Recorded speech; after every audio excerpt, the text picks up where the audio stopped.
So let's get to know a little bit more about your line of work with a quick round of whiteboard wordplay. Ayan, so ayun, nag-prepare kami ng Canva Whiteboard for you. Sarili mo talaga yan. Super simple lang to. We'll show you keywords sa whiteboard and you tell us the first thought that comes into your mind.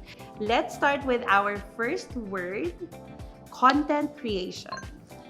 So I'm gonna write here social media because social media talaga is the main reason I get to do what I do. I use many different platforms for every single endeavor, every single part of my content creator lives. What can you say about your relationship with education? Education. Ooh, meron akong laging sinasabi when I talk about education, and it is work in progress. Interesting.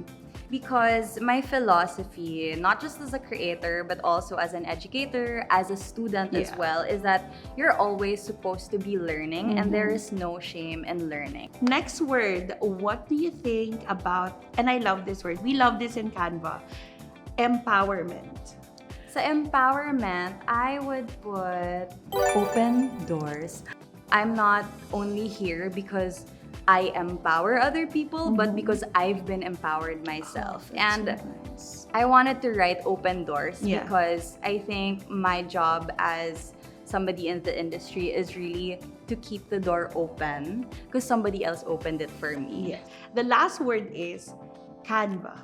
My word for Canva is access. This is based on experience that Canva has made things a lot more accessible and yung barrier to access has been lowered because of Canva. Like Canva has been a tool that I've used from the beginning of my career, from when I had a day job. I was starting my own business from scratch, na parang one-woman team. As somebody who's not a designer, how do you create designs? Nagkaroon kami ng opportunities to really learn and expand and execute our best ideas. So Canva was a discovery through my sister. She would always ask me for help sa any design projects. So unfortunately at that time, na-busy talaga ako dun sa day job ko. She said na, okay, I'll figure it out, don't worry about it. Hindi talaga siya yung kind of person to do it, but she executed it so professionally, and na-curious ako as to what she used, and